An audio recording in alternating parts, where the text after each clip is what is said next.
नमस्कार दोस्तों, exam T20 channel में एक बार फिर से मैं प्रियंका आप सभी का हार्दिक स्वागत करती हूँ। यूपी SSC वीडियो एग्ज़ाम काफ़ी पास है और रिवीज़न की क्लासेस लगातार इस चैनल पर आ रही हैं और आज उसी रिवीज़न की सीरीज़ को कंटिन्यू करते हुए मैं भारतीय राज्य व्यवस्था को पढ़ाने वाली हूँ। हम लोग आज इंडियन पॉलिटी एक ही वीडियो में रिवाइज़ करने वाले हैं, कंप्लीट करेंगे। ये वीडियो सिर्फ जो वीडियो एग्ज़ाम होने वाला है उसी के लिए नहीं है, ये क्लास उन सभी एग्ज़ाम के लिए इम्पॉर्टेंट है जिनमें जीएस के प्रश्न पूछे जाते हैं और बहुत ही कम समय में रिवीजन के लिए बेहतरीन क्लास साबित होगी। घटना चक्र की संक्षिप्त सामान्य ज्ञान की पुस्तक के ज़रिए से हम लोग सारे सब्जेक्ट कंप्लीट कर रहे हैं, रिवाइज़ कर रहे हैं। तो आज हम लोग पॉलिटी पढ़ने वाले हैं, इसी बुक के ज़रिए से हम लोग कंप्लीट करेंगे। इससे पहले की जो क्लासेज हैं हिस्ट्री की, एंशियंट हिस्ट्री, मेडिवल हिस्ट्री और उसके साथ साथ मॉडर्न हिस्ट्री, वो तीनों क्लासेस अपलोड की जा चुकी हैं। उसके साथ साथ जो भी बच्चे वीडियो एग्ज़ाम देने जा रहे हैं उनके लिए प्रैक्टिस सेट चलाए गए इस चैनल पर। आप वो सारे मॉक टेस्ट सॉल्व करिए, साथ में प्रीवियस पेपर भी सॉल्व करिए। चलिए बिना देर के स्टार्ट करते हैं। भारतीय राज्य व्यवस्था में हम सबसे पहले भारत का संवैधानिक विकास पढ़ेंगे, उसके बाद हम क्या करेंगे, मौलिक अधिकार और बाकी जो चीज़ें हैं वो देखेंगे। लेकिन इसको स्टार्ट करने से पहले मैं आपको बता दूं, जो भी बच्चे कोई भी एग्ज़ाम दे रहे हैं, कॉम्पिटिटिव एग्ज़ाम दे रहे हैं और उन्हें पॉलिटी पढ़ना है, इस वीडियो को रिवाइज़ करने के लिए देखिए। और इससे पहले कुछ क्लासेस और अपलोड की गई हैं, वो ज़रूर देख लीजिएगा, क्योंकि आपको एक ही क्लास में सारे अनुच्छेद लर्न करा दिए गए हैं। साथ ही जो शेड्यूल होते हैं, पार्ट होते हैं इंडियन कॉन्स्टिट्यूशन में, वो भी मैंने ट्रिक के साथ लर्न कराए हैं। उसके अलावा आपको कोई भी वीडियो नहीं देखना पड़ेगा। इन सब में, इन टॉपिक्स में कभी दिक्कत नहीं आएगी आपको। तो आपको ये वाला वीडियो देखना है जो अभी ये आप देख रहे हैं। इसके साथ साथ 2 वीडियो और इंडियन पॉलिटी के आप इस चैनल पर विजिट करेंगे, आपको वो मिल जाएंगे। सिर्फ उनको आप देख लेंगे तो पॉलिटी के आपके लगभग सारे प्रश्न सॉल्व हो जाएंगे, इससे बाहर कुछ भी नहीं आएगा। तो चलिए स्टार्ट करते हैं। भारत का संवैधानिक विकास। भारतीय संविधान का निर्माण क्रमिक विकास का परिणाम है। ब्रिटिश शासन ने साम्राज्य विस्तार की आकांक्षाओं से भारत का आधुनिकीकरण किया तथा पाश्चात्य शिक्षा का प्रसार किया। इस क्रम में भारतीयों ने विकास एवं स्वतंत्रता हेतु ब्रिटिश सरकार से विभिन्न राजनीतिक सुधारों की मांग की। इन मांगों के फलस्वरूप ब्रिटिश सरकार द्वारा विभिन्न प्रकार के अधिनियम पारित किए गए। ब्रिटिश सरकार द्वारा पारित विभिन्न अधिनियमों ने भारतीय संविधान के आधार का कार्य किया। भारतीय संविधान के निर्माण में सबसे पहले आप याद रखिए कि भारतीय संविधान सभा का गठन किया गया था। और हिस्ट्री में मैंने आपको पढ़ाया है, जब कैबिनेट मिशन आता है तो वर्ष 1946 में कैबिनेट मिशन योजना के तहत भारतीय संविधान सभा के गठन का प्रस्ताव किया गया था। संविधान सभा का गठन अप्रत्यक्ष निर्वाचन द्वारा हुआ था। विधानसभा के सदस्यों द्वारा संविधान सभा के सदस्यों का निर्वाचन किया गया था। लगभग 10 लाख की जनसंख्या पर एक सीट संविधान सभा में आवंटित की गई थी। ये प्रश्न पूछा गया है, संख्या पूछी जाती है।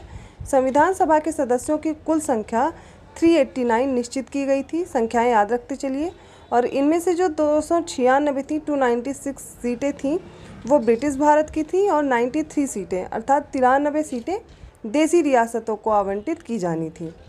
संविधान सभा की प्रथम बैठक कब हुई, ये बहुत इंपॉर्टेंट है डेट, 9 दिसंबर 1946 को हुई थी। सबसे वरिष्ठ जो सदस्य थे डॉक्टर सच्चिदानंद सिन्हा, इनको संविधान सभा का अस्थायी अध्यक्ष चुना गया था। 11 दिसंबर 1946 को डॉक्टर राजेंद्र प्रसाद को संविधान सभा का स्थायी अध्यक्ष चुना गया और जो एस.सी. मुखर्जी को थे उनको उपाध्यक्ष बनाया गया। और बी.एन. राव, ये साथ में बी.एन. राव, इनको संविधान सभा का संवैधानिक सलाहकार नियुक्त किया गया।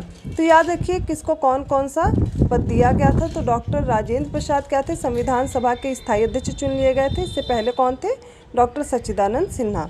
उसके बाद आप देखिए एस.सी. मुखर्जी को उपाध्यक्ष और बी.एन. राव को संविधान सभा का संवैधानिक सलाहकार नियुक्त किया गया था। संविधान सभा में महिलाओं की संख्या बहुत बार पूछी गई है और याद रखिए संविधान सभा में महिलाओं की संख्या 15 थी। कितनी थी, 15। 13 दिसंबर 1946 को जवाहरलाल नेहरू ने संविधान सभा में उद्देश्य प्रस्ताव पेश किया, जिसे 22 जनवरी 1947 को सर्वसम्मति से स्वीकार कर लिया गया। संविधान सभा के निर्माण में कुछ प्रमुख समितियां बनाई गईं और उनके अध्यक्ष भी पूछे जाते हैं। तो देख लीजिए, सबसे पहले संघ शक्ति समिति, इसके अध्यक्ष थे जवाहरलाल नेहरू जी। दूसरा है संघीय संविधान समिति, इसके भी अध्यक्ष जवाहरलाल नेहरू। प्रांतीय संविधान समिति, इसके अध्यक्ष थे सरदार वल्लभ भाई पटेल। प्रारूप समिति के अध्यक्ष भीमराव अम्बेडकर। मौलिक अधिकारों और अल्पसंख्यकों की जो संबंधी समिति थी, उसके अध्यक्ष थे सरदार वल्लभ भाई पटेल। और राष्ट्रीय ध्वज संबंधी तदर्थ समिति के अध्यक्ष थे डॉक्टर राजेंद्र प्रसाद। इसका आप स्क्रीनशॉट लेते चलिए और एक जगह चाहे तो नोट करके इसको तैयार कर सकते हैं। 26 नवंबर 1949 को संविधान सभा द्वारा संविधान को पारित कर दिया गया था। ये डेट याद रखिए कि संविधान पारित कब किया गया है, कब बन करके तैयार हुआ, तो वो डेट है 26 नवंबर 1949। 26 नवंबर 1949 को संविधान सभा द्वारा पारित किए गए संविधान में 22 भाग थे, 8 अनुसूचियाँ थीं और 395 अनुच्छेद थे। ये प्रश्न भी पूछा जाता है कि जब संविधान का निर्माण हुआ तो उस वक्त कितने अनुच्छेद थे, कितने भाग थे, कितनी अनुसूचियाँ थीं संविधान में। तो आप याद रखिए कितने थे, 22 भाग थे, 8 अनुसूचियाँ थीं और 395 अनुच्छेद थे। वर्तमान में गणना की दृष्टि से भारतीय संविधान में लगभग 465 अनुच्छेद हैं। देखिए वर्तमान समय में क्या ये भी पूछ लिया जाता है और पहले कितने थे वो भी आपको याद रखने हैं। 25 भाग हैं गिनती में और 12 अनुसूचियाँ हैं। संविधान निर्माण में कुल 2 वर्ष 11 माह और 18 दिन का समय लगा था। संविधान सभा की अंतिम बैठक 24 जनवरी 1950 को हुई थी। तो अंतिम बैठक कब हुई थी? 24 जनवरी 1950। 26 जनवरी 1950 को भारतीय संविधान जो है लागू हो गया था। संविधान के लागू होने की तिथि को ही क्या कहते हैं? गणतंत्र दिवस। इस दिन गणतंत्र दिवस के रूप में मनाया जाता है और वो डेट क्या है? 26 जनवरी। 24 जनवरी 1950 को डॉक्टर राजेंद्र प्रसाद को भारत का प्रथम राष्ट्रपति चुना गया। संविधान सभा द्वारा 22 जुलाई 1947 को राष्ट्रीय ध्वज तथा 24 जनवरी 1950 को राष्ट्रीय गीत और राष्ट्रगान को अपनाया गया।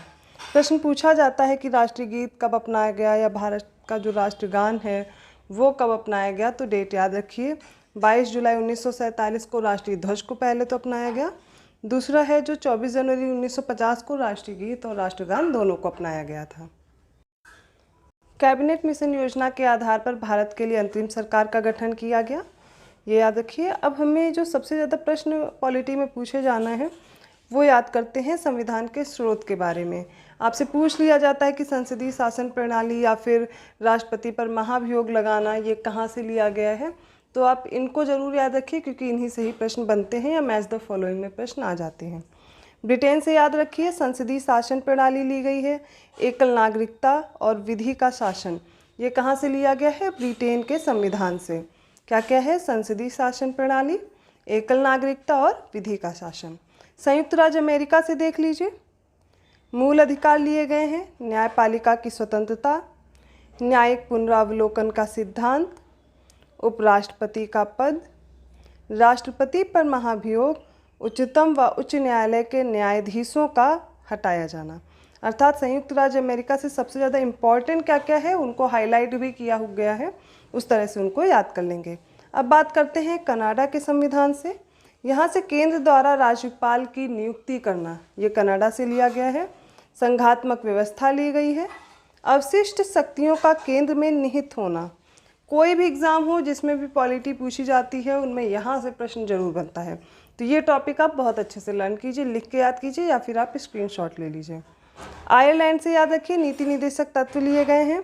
राष्ट्रपति की निर्वाचन पद्धति जो है वो आयरलैंड से ली गई है। राष्ट्रपति द्वारा राज्यसभा में मनोनीत सदस्य, ये सब कहाँ से लिया गया है? आयरलैंड से लिया गया है।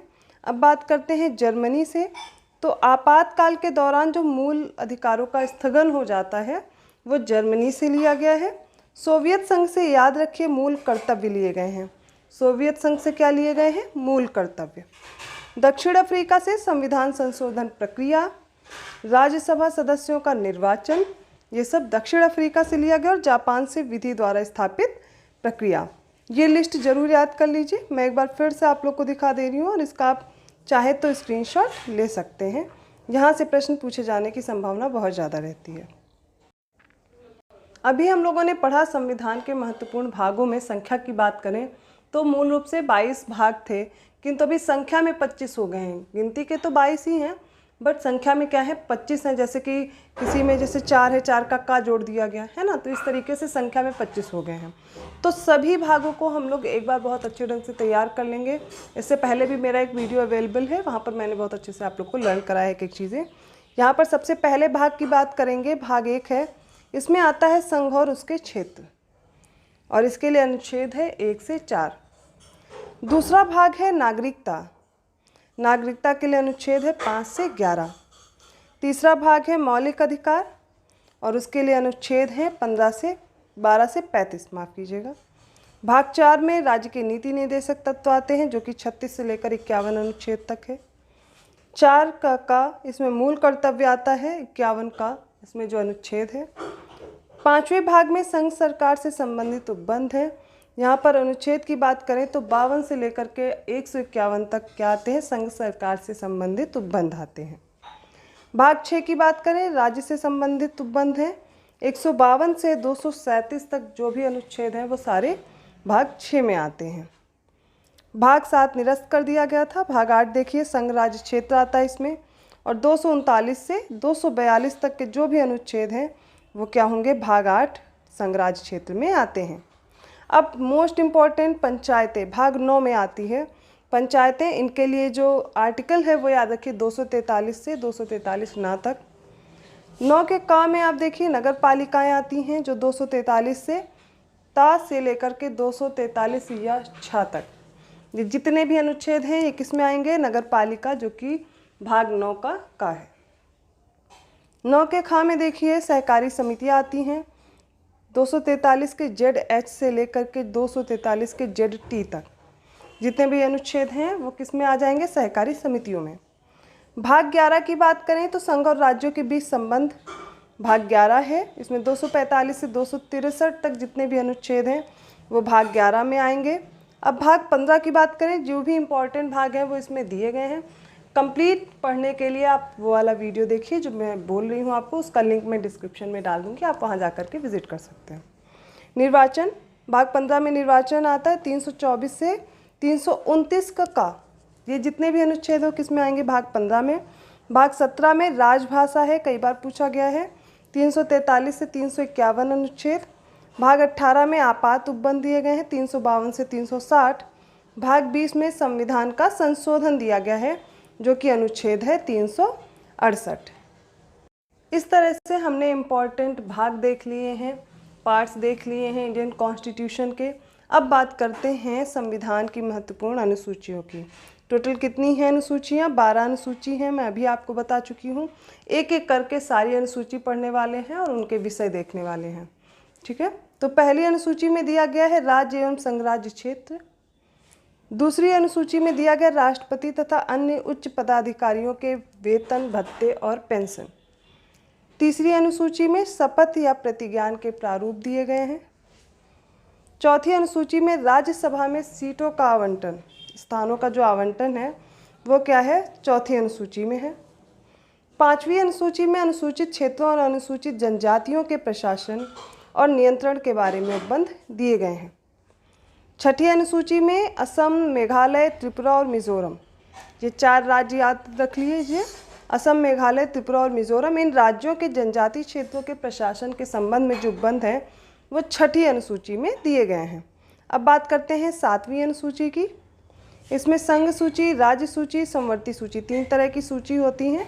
इसमें केंद्र व राज्यों के बीच जो शक्तियों का विभाजन है वो किस में दिया गया है, 7वीं अनुसूची में। 8वीं अनुसूची में भाषाएं दी गई हैं। 9वीं अनुसूची में कुछ अधिनियमों और विनियमों का विधि मान्यकरण किस में दिया गया है, 9वीं अनुसूची में। 10वीं अनुसूची दल परिवर्तन के आधार पर जो अयोग्यता सिद्ध की जाती है वो किस में आएगा, 10वीं अनुसूची में। 11वीं अनुसूची मोस्ट इम्पॉर्टेंट पंचायतों से संबंधित प्रावधान, और 12वीं अनुसूची में नगर पालिकाओं से संबंधित उपबंध दिए गए हैं। जो भी यहाँ पर आप पॉलिटी में पढ़ रहे हैं वो मोस्ट इम्पॉर्टेंट फैक्ट है, इसीलिए इतना शॉर्ट में आपको दिया गया है। एग्ज़ाम टाइम कंप्लीट रिवीजन के लिए, डिटेल वीडियो के लिए आप चैनल पर विजिट करके वीडियो देख सकते हैं। अब हम लोग देखेंगे संविधान की प्रस्तावना। संविधान की प्रस्तावना पढ़ेंगे तभी हमें समझ में आएगा इनसे कैसे प्रश्न बनते हैं। और ज़्यादातर इनमें जो संशोधन हुए हैं वो, जब हम भाग और अनुसूची पढ़ रहे हैं उनमें भी किस संशोधन से कौन से भाग या अनुसूची जोड़े गए हैं वो भी जानना बहुत ज़रूरी है। उसके लिए आप हमारे साथ जुड़े रहिए और जो पुराने वीडियो अपलोड हैं उनसे वो जानकारी लेते रहिए।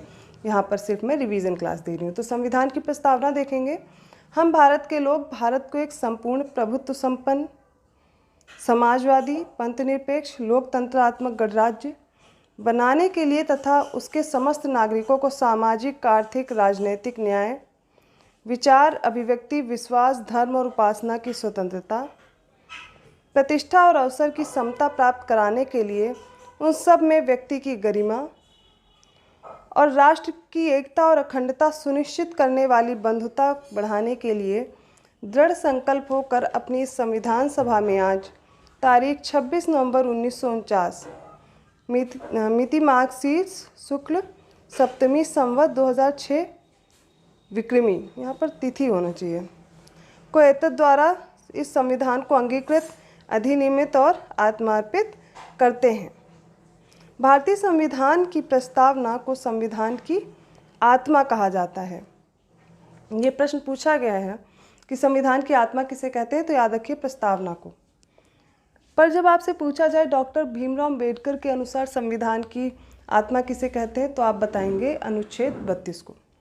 अब तक प्रस्तावना को मात्र एक बार 42वें संविधान संशोधन जो कि 1976 में हुआ था उसके द्वारा संशोधित किया गया है।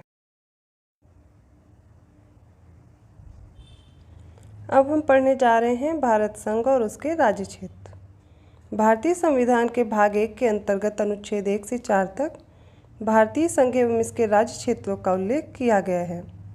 भारत को राज्यों का संघ, यूनियन ऑफ स्टेट्स, घोषित किया गया है। वर्तमान में भारत में 28 राज्य तथा 8 संघ शासित प्रदेश हैं। अनुच्छेद 1 के तहत संघ का नाम इंडिया, दैट इज़ भारत, तथा राज्य क्षेत्र का उल्लेख किया गया है। भारत संघ के राज्यों के पुनर्गठन के लिए राज्य पुनर्गठन आयोग की स्थापना वर्ष 1953 में की गई और इसके अध्यक्ष थे फजल अली। श्री रामुलु की मृत्यु के बाद 1 अक्टूबर 1953 को भाषा के आधार पर प्रथम राज्य आंध्र प्रदेश का गठन किया गया था। ये बहुत बार प्रश्न पूछा जा चुका है। राज्य पुनर्गठन अधिनियम 1956 के द्वारा भारत संघ में क्षेत्रीय परिषदों की स्थापना की गई थी। भारत में 5 क्षेत्रीय परिषदें हैं। केंद्रीय गृह मंत्री इन क्षेत्रीय परिषदों का अध्यक्ष होता है। आइए एक एक करके सारी क्षेत्रीय परिषदें देख लेते हैं। सबसे पहले उत्तरी क्षेत्रीय परिषद जिसका मुख्यालय नई दिल्ली में है और इसमें कुछ राज्य आते हैं। कौन कौन से? पंजाब, हरियाणा, हिमाचल प्रदेश, राजस्थान, दिल्ली, चंडीगढ़ और जम्मू कश्मीर। दूसरा आता है दक्षिणी क्षेत्रीय परिषद जिसका मुख्यालय चेन्नई में है और इसमें राज्य आते हैं केरल, तमिलनाडु, कर्नाटक, आंध्र प्रदेश तथा पुदुचेरी। तीसरा जो क्षेत्र है, तीसरी परिषद जो है वो पूर्वी क्षेत्रीय परिषद है जिसका मुख्यालय कोलकाता में है और इसमें जो क्षेत्र आते हैं वो देखिए बिहार, उड़ीसा, पश्चिम बंगाल, झारखंड। चौथा है पश्चिमी क्षेत्रीय परिषद जिसका मुख्यालय मुंबई में है। इसमें महाराष्ट्र, गोवा, गुजरात, दमन और दीव तथा दादरा एवं नागर हवेली आता है। मध्यवर्ती क्षेत्रीय परिषद का मुख्यालय प्रयागराज में है। इसमें उत्तर प्रदेश, मध्य प्रदेश, उत्तराखंड तथा छत्तीसगढ़ आते हैं। पूर्वोत्तर राज्य अर्थात असम, अरुणाचल प्रदेश, मणिपुर, त्रिपुरा, मिजोरम, मेघालय, नागालैंड इनको क्षेत्रीय परिषदों में शामिल नहीं किया गया है। इनकी समस्याओं को पूर्वोत्तर परिषद अधिनियम 1971 के तहत गठित पूर्वोत्तर परिषद द्वारा हल किया जाता है।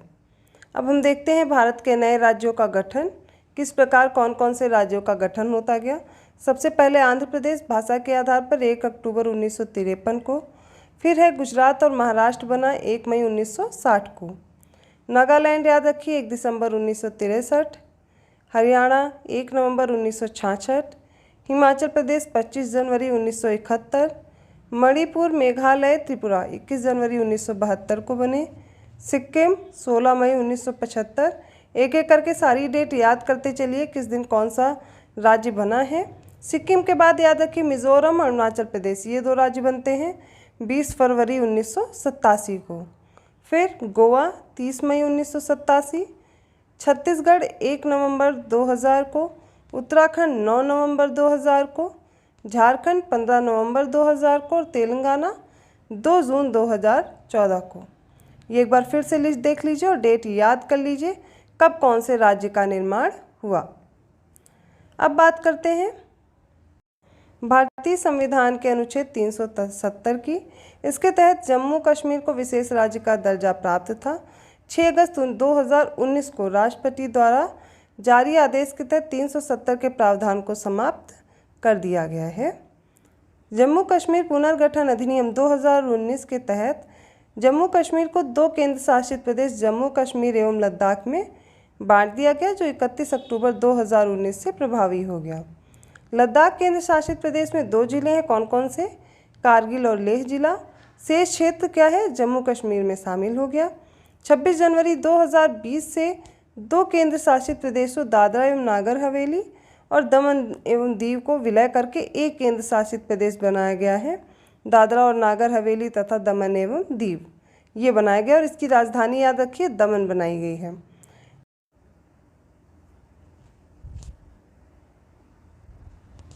भाग 1 पढ़ने के बाद अब हमें भाग 2 पढ़ना है, जिसमें हम पढ़ेंगे नागरिकता। संविधान के भाग 2 में अनुच्छेद 5 से 11 तक नागरिकता से संबंधित प्रावधानों का विवरण है।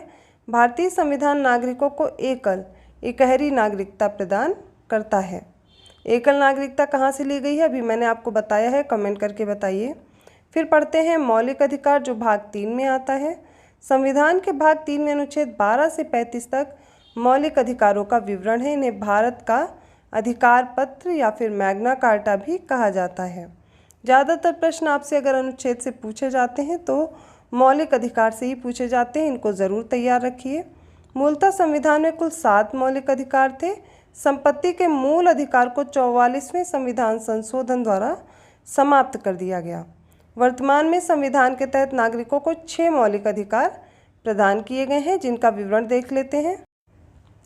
सबसे पहला है समानता का अधिकार, अनुच्छेद 14 से 18 तक। अनुच्छेद 14 के अनुसार विधि के समक्ष समानता प्रदान की गई है। राज्य भारत के राज्य क्षेत्र में किसी व्यक्ति को विधि के समक्ष समता या विधियों के समान संरक्षण से वंचित नहीं करेगा। अगला आर्टिकल है 15वां।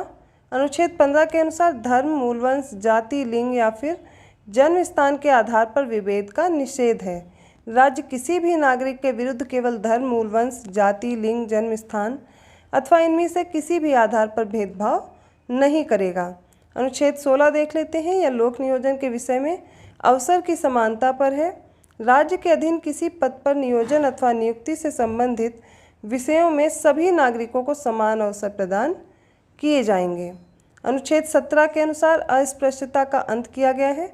अस्पृश्यता का किसी भी रूप में आचरण करना विधि के अनुसार दंडनीय अपराध घोषित किया गया है। अनुच्छेद 18 उपाधियों के अंत से है। सेना अथवा विद्या संबंधी सम्मान के अतिरिक्त कोई भी उपाधि राज्य द्वारा प्रदान नहीं की जाएगी। भारत का कोई भी नागरिक विदेशी जो राज्य द्वारा प्रदान की गई कोई भी उपाधि हो उसको भारतीय राष्ट्रपति की पूर्व अनुमति से ही स्वीकार करेगा। पहला अधिकार हमने पढ़ा समानता का अधिकार। अब दूसरा अधिकार हमें पढ़ना है स्वतंत्रता का अधिकार। इसमें अनुच्छेद 19 से 22 तक जो भी अनुच्छेद हैं वो इस दूसरे स्वतंत्रता के अधिकार के अंतर्गत आते हैं। जैसे अनुच्छेद 19 की बात करें तो इसमें बताया गया है वाक स्वातंत्र्य आदि विषयक कुछ अधिकारों का संरक्षण। वर्तमान में अनुच्छेद 19(1) के तहत 6 प्रकार की स्वतंत्रता के अधिकार प्राप्त हैं। अर्थात अनुच्छेद जो 19 है वो वाक स्वातंत्र्य के लिए है और मतलब जो वाक और अभिव्यक्ति की स्वतंत्रता है वो इसमें दी गई है। तो 19 का पहला जो है फर्स्ट का 6 तरह की जो स्वतंत्रता दी गई उसमें पहली है वाक और अभिव्यक्ति की स्वतंत्रता। दूसरा देखते हैं जो दूसरी तरह की स्वतंत्रता दी गई है शांतिपूर्ण बिना हथियारों के सम्मेलन की स्वतंत्रता। इसी में तीसरी जो स्वतंत्रता दी गई है वो संघ या समिति बनाने की स्वतंत्रता दी गई है। चौथी स्वतंत्रता क्या है? भारत के राज्य क्षेत्र में बिना बाधा के घूमने की स्वतंत्रता। पांचवी स्वतंत्रता याद रखिए, भारत के राज्य क्षेत्र के किसी भी भाग में निवास करने या फिर बस जाने की स्वतंत्रता। छठी स्वतंत्रता है जीविका चलाने के लिए कोई भी व्यवसाय, उपजीविका, व्यापार करने की स्वतंत्रता। इस प्रकार से 19 में 6 प्रकार की स्वतंत्रता का उल्लेख है। 6 मैंने आपको बता दी है। अब बात करते हैं अनुच्छेद 20 की। इसके अनुसार अपराधों के लिए दोष सिद्धि के संबंध में संरक्षण प्रदान किया जाता है। इसके अंतर्गत 3 प्रकार की स्वतंत्रता का वर्णन है। कौन कौन सी? पहली याद रखिए, किसी व्यक्ति को अपराध के लिए दोषी तभी माना जाएगा जब किसी प्रवृत्ति विधि उस समय जो लागू है उसका अतिक्रमण करेगा। दूसरा है, किसी व्यक्ति को एक ही अपराध के लिए एक बार से अधिक दंड नहीं दिया जाएगा। तीसरी स्वतंत्रता है, किसी व्यक्ति को स्वयं के विरुद्ध गवाही देने के लिए बाध्य नहीं किया जाएगा। ये क्या है? अनुच्छेद 20 के अनुसार अपराधों के लिए दोष सिद्धि के संबंध में संरक्षण प्रदान किया जाता है और 3 तरह की उसमें स्वतंत्रता का उल्लेख किया गया है। अब बात करते हैं अनुच्छेद 21 की।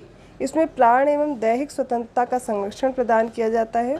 किसी व्यक्ति को विधि द्वारा स्थापित प्रक्रिया के अतिरिक्त उसके प्राण या दैहिक स्वतंत्रता के अधिकार से वंचित नहीं किया जाएगा। अनुच्छेद 21 का याद रखिए, ये बाद में जोड़ा गया है। शिक्षा का अधिकार इसके तहत जोड़ा गया। राज्य द्वारा 6 से 14 वर्ष तक की आयु वर्ग के सभी बच्चों को निःशुल्क एवं अनिवार्य शिक्षा उपलब्ध कराई जाएगी। ये 21 के का में उल्लिखित है। अनुच्छेद 22 की बात करते हैं। कुछ दशाओं में गिरफ्तारी और निरोध से संरक्षण, अर्थात किसी गिरफ्तार व्यक्ति को क्या क्या अधिकार प्राप्त हैं वो देख लीजिए। उसे गिरफ्तारी के कारणों से अवगत कराया जाएगा। दूसरा, उसे 24 घंटे के अंदर यात्रा के समय को छोड़ दिया जाए तो निकटतम दंडाधिकारी या फिर मजिस्ट्रेट के समक्ष पेश किया जाएगा। तीसरा क्या है? उसे अपने विधि व्यवसायी अर्थात जो वकील है उसे परामर्श करने तथा बचाव करने के लिए अधिकार भी प्राप्त होगा। अब जो तीसरी स्वतंत्रता है वह शोषण के विरुद्ध है। इसमें अनुच्छेद 23 से 24 तक हमें पढ़ना होता है। अनुच्छेद 23 के तहत मानव के दुर्व्यापार और बालात श्रम को प्रतिबंधित किया गया है और अनुच्छेद 24 में कारखानों, खान या फिर जोखिम वाले कार्यों में 14 वर्ष से कम आयु वर्ग के बच्चों के लिए नियोजन का प्रतिषेध किया गया है। ये शोषण के विरुद्ध अधिकार है। इसमें 23 और 24 दो अनुच्छेद आते हैं, दोनों मैंने आपको समझा दिए हैं। अब बात करते हैं धर्म की स्वतंत्रता का अधिकार, अनुच्छेद 25 से 28। अनुच्छेद 25 के तहत अंतःकरण की और धर्म के अबाध रूप से मानने, आचरण और प्रचार करने की स्वतंत्रता प्रदान की गई है। अनुच्छेद 26 के तहत धार्मिक कार्यों के प्रबंध की स्वतंत्रता प्रदान की गई है। और अनुच्छेद 27 और 28 देख लीजिए। 27 के तहत किसी विशिष्ट धर्म के अभिवृद्धि के लिए करों के संदाय के बारे में स्वतंत्रता प्राप्त है। अनुच्छेद 28 कहता है इसके तहत कुछ शिक्षण संस्थाओं में धार्मिक शिक्षा या धार्मिक उपासना में उपस्थित होने के बारे में स्वतंत्रता प्रदान की गई है। देखिए, ये जो बच्चे वीडियो एग्ज़ाम देने जा रहे हैं उनके लिए एक रिवीजन क्लास है और भी जो बच्चे कोई एग्ज़ाम देने जा रहे हैं वो इसी से रिवाइज़ कर सकते हैं। बाकी डिटेल में टॉपिक पढ़ने के लिए ऑलरेडी वीडियो अवेलेबल है, उसमें जाकर के आप डिटेल में एक एक अनुच्छेद बहुत अच्छे से समझ सकते हैं और उसको तैयार कर सकते हैं। पांचवा अधिकार देखिए कैसा है। ये है संस्कृति और शिक्षा संबंधी अधिकार है। इसमें 29 और 30 दो अनुच्छेद पढ़ने हैं। अनुच्छेद 29 में अल्पसंख्यक वर्गों के हितों का संरक्षण, सुरक्षा संबंधी अधिकार उल्लिखित है और अनुच्छेद 30 के तहत शिक्षा संस्थानों की स्थापना और प्रशासन करने का अल्पसंख्यक वर्गों को अधिकार प्रदान किया गया है। ये तो हो गए 29 और 30। अब बात करते हैं संवैधानिक उपचारों का अधिकार, जो आता है अनुच्छेद 32। मौलिक अधिकारों को प्रवर्तित कराने हेतु संविधान के अनुच्छेद 32 के तहत सर्वोच्च न्यायालय को 5 तरह की रिट, निर्देश या फिर आदेश जिसे कहते हैं, इसे जारी करने की शक्ति प्रदान की गई है। अब ये पांचों रिट पूछी जाती हैं, कौन कौन सी रिट जारी की जाती हैं। पहली है बंदी प्रत्यक्षीकरण, हैबियस कॉर्पस बोलते हैं इसको, ठीक है। परमादेश, प्रतिषेध, उत्प्रेषण और अधिकार रक्षा, ये है 5 तरह की रिट। कौन कौन सी हैं? बंदी प्रत्यक्षीकरण, परमादेश, प्रतिषेध, उत्प्रेषण और अधिकार रक्षा। अनुच्छेद 32 संवैधानिक उपचारों का अधिकार भी इसे कहते हैं और इसे डॉक्टर भीमराव अंबेडकर ने संविधान की आत्मा कहा है। मोस्ट इम्पोर्टेंट पॉइंट है, यहाँ से प्रश्न पूछा जाता है। राष्ट्रीय आपातकाल 352 में मौलिक अधिकार अनुच्छेद 20 और 21 को छोड़कर सभी निलंबित हो जाते हैं। अर्थात जब राष्ट्रीय आपातकाल लगता है तो सिर्फ 2 अनुच्छेद 20 और 21 इनको छोड़कर सारे मौलिक अधिकार स्थगित कर दिए जाते हैं, सिर्फ 20 और 21 नहीं किया जाता। अब मौलिक अधिकार के बाद हमें पढ़ना है भाग 4 में राज्य के नीति निर्देशक तत्व। अब ये नीति निर्देशक तत्व क्या है, चलिए देख लेते हैं। नीति निर्देशक तत्वों का उल्लेख संविधान के भाग 4 में अनुच्छेद 36 से 51 तक किया गया है और इन्हें कहाँ से लिया गया है, आयरलैंड के संविधान से। इन्हें लागू करना राज्य की सुविधा पर निर्भर है, इन्हें न्यायालय द्वारा लागू नहीं किया जा सकता, अर्थात ये वैधानिक शक्ति इन्हें नहीं प्राप्त है। अब यहाँ पर एक एक करके देखते चलते हैं जो इम्पोर्टेंट है नीति निर्देशक तत्व। जैसे बात करते हैं अनुच्छेद 38 की, इसके तहत व्यवस्था है कि राज्य लोक कल्याण के अभिवृद्धि के लिए सामाजिक व्यवस्था बनाएगा। अनुच्छेद 39 का देखिए, इसके तहत समान न्याय और निःशुल्क विधिक सहायता की व्यवस्था की गई है। अनुच्छेद 40 इम्पॉर्टेंट है, इसके तहत ग्राम पंचायतों के गठन का प्रावधान किया गया है। अनुच्छेद 41 देख लीजिए, कुछ दशाओं के मतलब इसके तहत कुछ दशाओं में काम, शिक्षा और लोक सहायता के अधिकार का प्रावधान है। अनुच्छेद 42 याद कर लीजिए, इसके तहत काम की न्याय संगत और मानवोचित दशाओं तथा प्रसूति सहायता उपबंध किया गया है। अनुच्छेद 43 याद रखें, कर्मकारों के निर्वाह, मजदूरी आदि का प्रावधान। 43 का इसके तहत उद्योगों के प्रबंध में कर्मकारों का भाग लेना वर्णित किया गया है। आर्टिकल 44 इम्पॉर्टेंट है, इसके तहत नागरिकों के लिए एक समान आचार संहिता का प्रावधान किया गया है। अनुच्छेद 45 के तहत 6 वर्ष से कम आयु के बच्चों के लिए प्रारंभिक बाल्यावस्था देखरेख और शिक्षा का उपबंध किया गया है। मौलिक अधिकार में भी 21 का हमने देखा इसी की तरह है। अनुच्छेद 46 के तहत अनुसूचित जाति, अनुसूचित जनजाति तथा अन्य दुर्बल वर्गों की शिक्षा और संबंधी और अर्थ संबंधी हितों की अभिवृद्धि का वर्णन है। अनुच्छेद 47 के तहत पोषाहार स्तर और जीवन स्तर को ऊंचा करने तथा लोक स्वास्थ्य में सुधार करने के राज्य के कर्तव्यों का उल्लेख किया गया है। अनुच्छेद 48 के तहत कृषि एवं पशुपालन के संगठन से संबंधित प्रावधान किए गए हैं। अनुच्छेद 48 का देख लीजिए, इसके तहत पर्यावरण का संरक्षण तथा संवर्धन, वन एवं जीवों की रक्षा का प्रावधान है, इम्पॉर्टेंट है ये। अनुच्छेद 49 देखिए 49, इसके तहत राष्ट्रीय महत्व के स्मारकों, स्थानों, वस्तुओं के संरक्षण का प्रावधान है। आर्टिकल 50 क्या कहता है, इसके तहत कार्यपालिका और न्यायपालिका के पृथक्करण का सिद्धांत है, तो इसका प्रावधान किया गया है। अनुच्छेद 51 में अंतर्राष्ट्रीय शांति और सुरक्षा की अभिवृद्धि संबंधी प्रावधान किए गए हैं।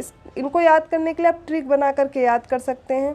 मैंने ऑलरेडी आप लोग को बहुत अच्छे से ट्रिक समझाई हुई है, बस एक बार आपको उसी तरह पढ़ना है और कभी नहीं भूलेंगे। यहाँ पर आप मेरे साथ आगे रिवाइज करते चलिए। नीति निर्देशक तत्व तो हो गए, अब पढ़ना है मौलिक कर्तव्य। भाग 4 का का में ये उल्लिखित है और इसके तहत कौन से अनुच्छेद आते हैं, 51 का। देखिए, जो 42वां संविधान संशोधन हुआ था 1976 में, उसके द्वारा मौलिक कर्तव्यों को भी संविधान में शामिल किया गया था और इनको किस समिति की सिफारिश पे किया गया था, ये बहुत पूछा जाता है। तो इनको स्वर्ण सिंह समिति की सिफारिशों पर संविधान में शामिल किया गया और ये सोवियत संघ के संविधान से प्रेरित हैं, अर्थात ये सोवियत संघ के संविधान से लिए गए हैं। एक एक करके सारे मौलिक कर्तव्य देख लेते हैं, उनकी सूची दी गई है। 51 का मूल कर्तव्य, इसमें भारत के प्रत्येक नागरिक का यह कर्तव्य होगा कि वह पहला है संविधान का पालन करे और उसके आदर्शों, संस्थाओं, राष्ट्रध्वज और राष्ट्रगान का आदर करे। आप लोगों को मौलिक कर्तव्य याद हैं तो उसके साथ साथ आप ये समझ सकते हैं कि आपका क्या कर्तव्य है देश के लिए। आप लोग अगर मौलिक अधिकार प्राप्त कर रहे हैं राज्य से तो मौलिक कर्तव्य भी पता होना चाहिए। दूसरा है स्वतंत्रता के लिए हमारे राष्ट्रीय आंदोलन को प्रेरित करने वाले उच्च आदर्शों को हृदय में संजोए रखें और उनका पालन करें।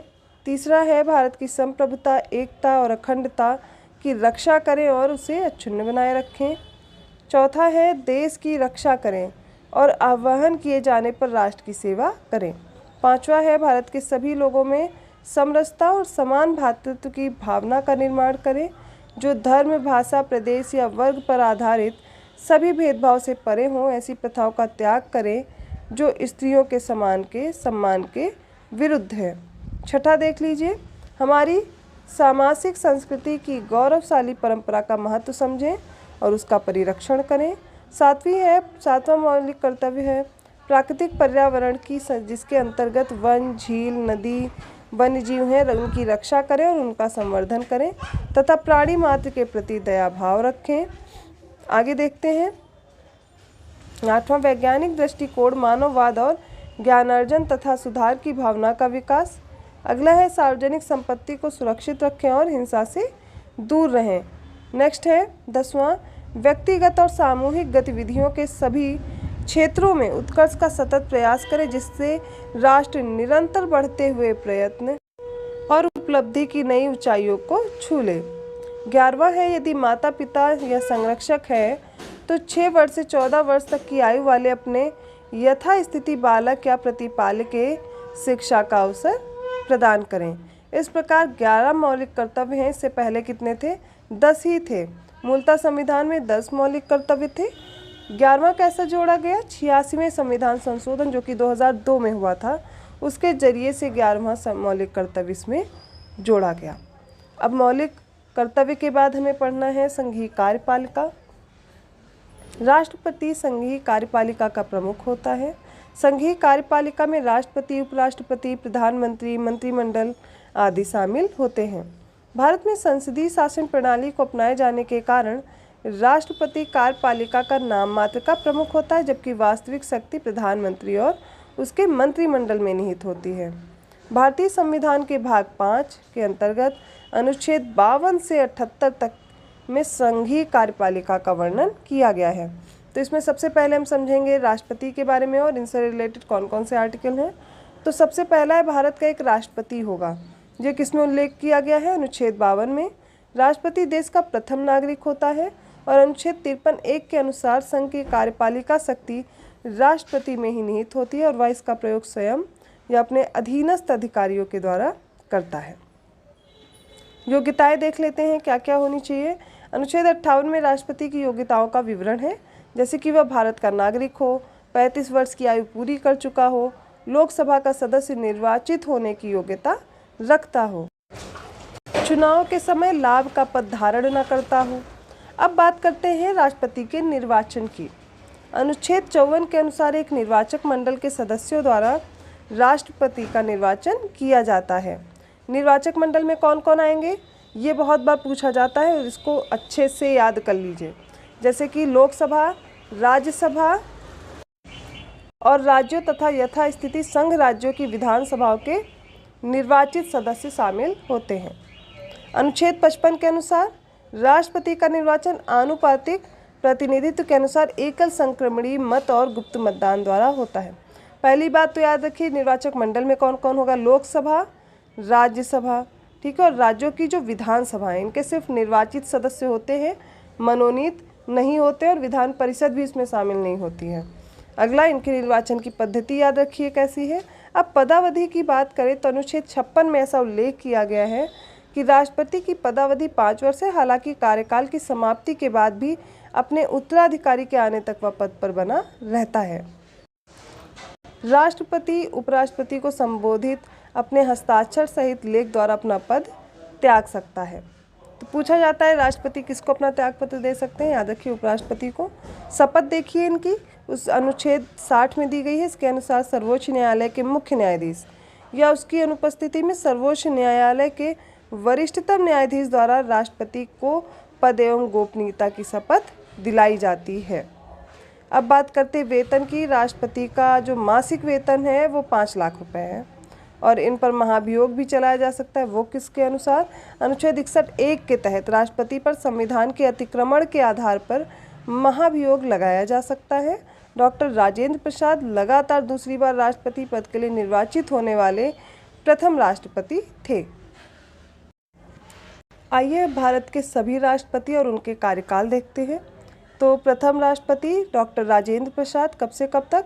26 जनवरी 1950 से 13 मई 1962 तक रहे।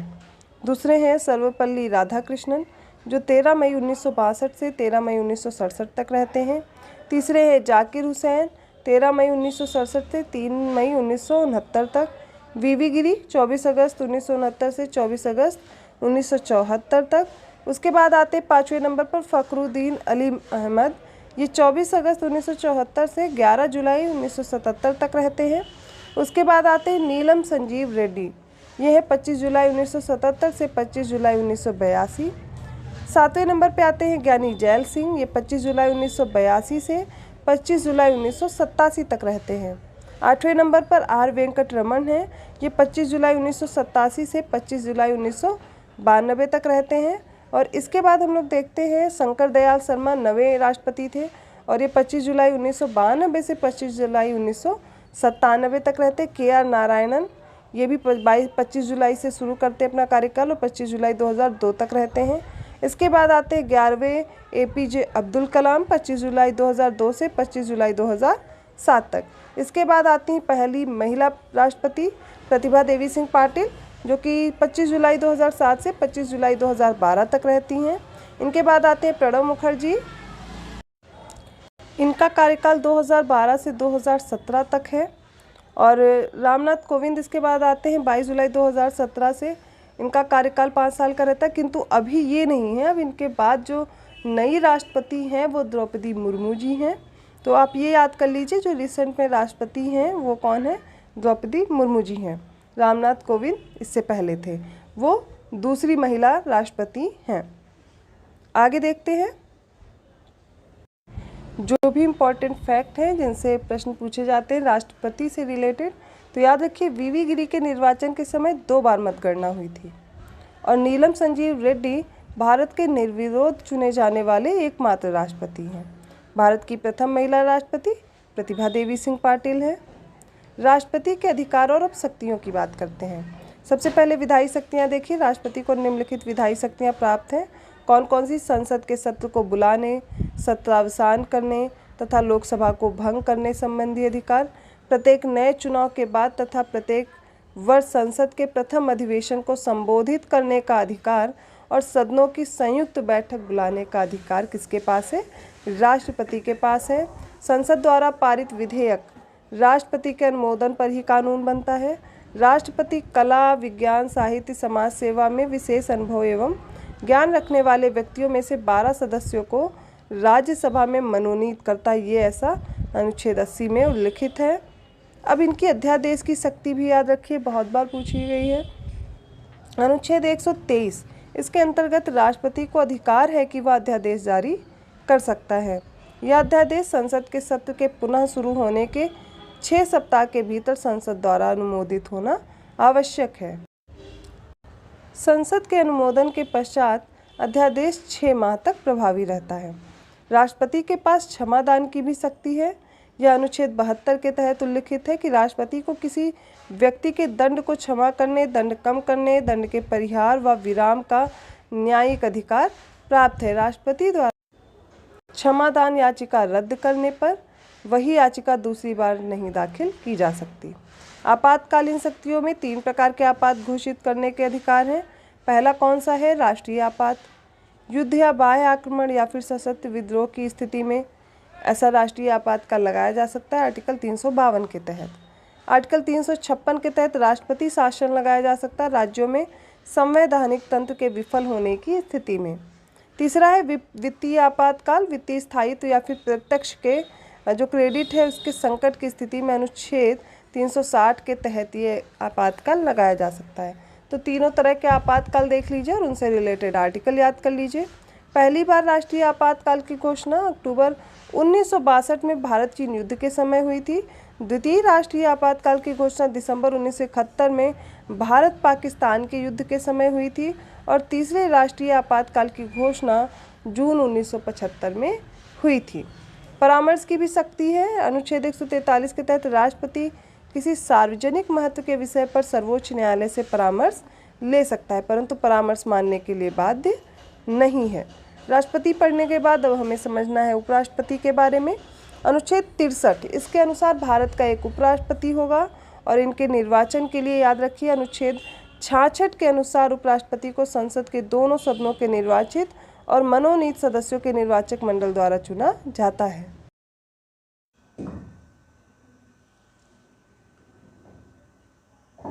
उपराष्ट्रपति की योग्यताएं देख लेते हैं। इनके पद के लिए व्यक्ति को भारत का नागरिक और 35 वर्ष की आयु होनी चाहिए। वह राज्यसभा का सदस्य बनने की योग्यता रखता हो। पदावधि देखते हैं। अनुच्छेद 67 के अनुसार उपराष्ट्रपति की पदावधि सामान्यतः 5 वर्ष की होती है। उपराष्ट्रपति राज्यसभा का पदेन सभापति होता है, परंतु वह राज्यसभा का सदस्य नहीं होता है। अब बात करते हैं प्रधानमंत्री और मंत्रिपरिषद की। अनुच्छेद 74 के अनुसार राष्ट्रपति की सहायता और सलाह देने के लिए एक मंत्रिपरिषद होगी, जिसका प्रधान प्रधानमंत्री होता है। राष्ट्रपति अपने कृत्यों का प्रयोग करने में इनकी सलाह के अनुसार कार्य करेगा। प्रधानमंत्री की नियुक्ति राष्ट्रपति करता है और मंत्रियों की नियुक्ति राष्ट्रपति की सलाह पर करता है। मंत्री राष्ट्रपति के प्रसाद पर्यंत अपना पद धारण करते हैं। अनुच्छेद 75(3) के अनुसार मंत्रिपरिषद सामूहिक रूप से लोकसभा के प्रति उत्तरदायी होती है। यदि लोकसभा में मंत्रिपरिषद के खिलाफ अविश्वास प्रस्ताव पारित हो जाता है तो संपूर्ण मंत्रिमंडल को त्यागपत्र देना पड़ता है। यहाँ पर एक लिस्ट दी गई है, उसमें सबसे पहले हम भारत के जो उपराष्ट्रपति रहे हैं उनको देख लेते हैं और उनका कार्यकाल। जैसे कि सबसे पहले थे डॉक्टर एस राधाकृष्णन, ये सबसे पहले थे उपराष्ट्रपति 1952 से 1962, और क्रमानुसार प्रथम कार्यकाल इनका क्या था 1952 से 57, और द्वितीय कार्यकाल भी इनका रहा 57 से 62। दूसरे उपराष्ट्रपति जाकिर हुसैन 1962 से 1967। वीवी गिरी रहते हैं, टाइम आप देखते रहिए। गोपाल स्वरूप पाठक, उसके बाद बीडी जत्ती। छठे हैं न्यायमूर्ति हिदायतुल्ला। सातवें हैं आर वेंकट रमन। आठवें हैं डॉक्टर संकल दयाल शर्मा। नवें हैं के आर नारायणन। 10वें हैं कृष्णकांत। 11वें हैं बैरो सिंह शेखावत। 12वें हैं हामिद अंसारी। 13वें हैं वेंकैया नायडू और 14th नंबर पे हैं जगदीप धनखड़ जी। अब भारत के प्रधानमंत्री देख लेते हैं क्रमानुसार। जवाहरलाल नेहरू पहले प्रधानमंत्री रहते हैं, उसके बाद दूसरे हैं गुलजारी लाल नंदा, तीसरे हैं लाल बहादुर शास्त्री। गुलजारी लाल नंदा फिर से रहते हैं कार्यवाहक प्रधानमंत्री के रूप में। उसके बाद 5वें नंबर पर आती है इंदिरा गांधी। 6ठे नंबर पर मोरारजी देसाई। 7वें हैं चरण सिंह। 8वें हैं इंदिरा गांधी और 9वें नंबर पे राजीव गांधी हैं। उसके बाद विश्वनाथ प्रताप सिंह 10वें प्रधानमंत्री। 11वें हैं चंद्रशेखर। 12वें हैं पीवी नरसिम्हा।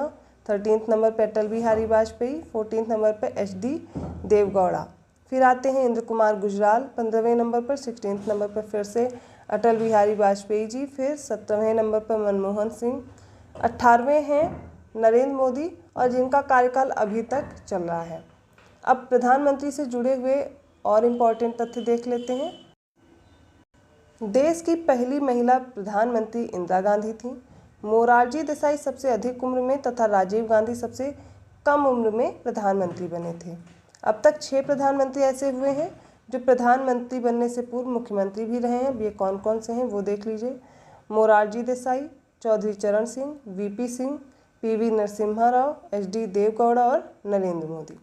आगे बात करते हैं अब संसद की। संविधान के भाग 5 के अंतर्गत अनुच्छेद 79 से 122 तक संसद के गठन, संरचना, प्रक्रिया और शक्ति आदि का वर्णन किया गया है।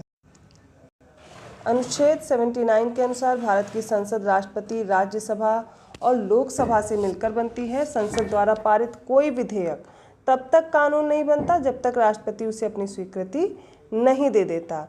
सबसे पहले अब इसमें हम पढ़ते हैं राज्यसभा के बारे में। राज्यसभा की अधिकतम सदस्य संख्या 250 निर्धारित है। इनमें से 238 सदस्य राज्यों एवं संघ शासित प्रदेशों से अप्रत्यक्ष रूप से निर्वाचित होते हैं, जबकि 12 सदस्य राष्ट्रपति द्वारा मनोनीत किए जाते हैं। ऐसा आर्टिकल 80(1) में दिया गया है। अब हम लोग राज्यसभा देख लेते हैं और उनकी सदस्य संख्या देख लेते हैं। जैसे कि सबसे पहले आंध्र प्रदेश में 11 हैं सीटें, असम में 7, छत्तीसगढ़ में 5 हैं, गुजरात में 11, हिमाचल प्रदेश में 3, झारखंड में 6, केरल में 9, अरुणाचल प्रदेश में 1, बिहार में 16, गोवा में 1, हरियाणा में 5, जम्मू कश्मीर में 4, कर्नाटक में 12, मध्य प्रदेश में 11 और देख लीजिए महाराष्ट्र में 19 है, मेघालय में 1, नागालैंड में 1, उड़ीसा की 10 हैं, पंजाब में 7 हैं, सिक्किम में 1 है, त्रिपुरा 1 है, उत्तराखंड 3, तेलंगाना 7। फिर देखिए मणिपुर 1 है, मिजोरम 1 है, दिल्ली में 3 है, पुदुचेरी 1 है, राजस्थान में 10 हैं, तमिलनाडु में 18 हैं, उत्तर प्रदेश में 31 सीटें हैं और पश्चिम बंगाल में 16 हैं। राज्यसभा की सीटों से अब आजकल प्रश्न आ जाता है कि राज्यसभा सदस्य संख्या बतानी है, तो यहाँ से आप याद कर सकते हैं। राज्यसभा के सदस्य के लिए न्यूनतम आयु 30 वर्ष है। राज्यसभा एक स्थायी सदन है जो कभी भंग नहीं होती। राज्यसभा के सदस्यों का कार्यकाल 6 वर्षों का है। प्रत्येक 2 वर्षों पर 1/3 जो सदस्य होते हैं वो सेवानिवृत्त हो जाते हैं। आर्टिकल 83(1) में दिया गया है। राज्यसभा की विशेष शक्तियों की बात की जाए तो अखिल भारतीय सेवा के सृजन का अधिकार मात्र राज्यसभा को प्राप्त है। अनुच्छेद 312 के तहत 2/3 बहुमत द्वारा अखिल भारतीय सेवा का सृजन राज्यसभा कर सकती है। राज्यसभा संविधान के अनुच्छेद 249 के तहत राज्य सूची के किसी विषय को राष्ट्रीय महत्व का घोषित कर सकती है। राज्यसभा का गठन 3 अप्रैल 1952 को किया गया था। इसकी पहली बैठक 13 मई 1952 को हुई थी। राज्यसभा के बाद हम लोग लोकसभा पढ़ लेते हैं। लोकसभा संसद का निम्न सदन होता है। इसकी अधिकतम सदस्य संख्या 530 + 20 निर्धारित की गई है। अर्थात वर्तमान में लोकसभा सदस्यों की संख्या 543 है। इनमें से 524 राज्यों से तथा 19 केंद्र शासित प्रदेशों से प्रत्यक्ष रूप से निर्वाचित होते हैं। यदि लोकसभा के सदस्यों की संख्या की बात की जाए तो आंध्र प्रदेश में 25, असम में 14 हैं, छत्तीसगढ़ 11, गोवा में 2 है, हरियाणा में 10 हैं, जम्मू कश्मीर में 5 है, कर्नाटक में 28 है, अरुणाचल प्रदेश में 2 है, बिहार में 40 है, गुजरात में 26 हैं, हिमाचल प्रदेश की 4 हैं, झारखंड में सदस्यों की संख्या 14 है, केरल में 20 है, मेघालय में 2 है, महाराष्ट्र में याद रखिए 48, मध्य प्रदेश में 29, नागालैंड में 1, पंजाब में 13, सिक्किम में 1, तमिलनाडु में 39, उत्तर प्रदेश में 80, पश्चिम बंगाल में 42 हैं और मेघालय मिज़ोरम में 2-2 हैं। माफ़ कीजिएगा, मेघालय और मणिपुर में 2-2 हैं।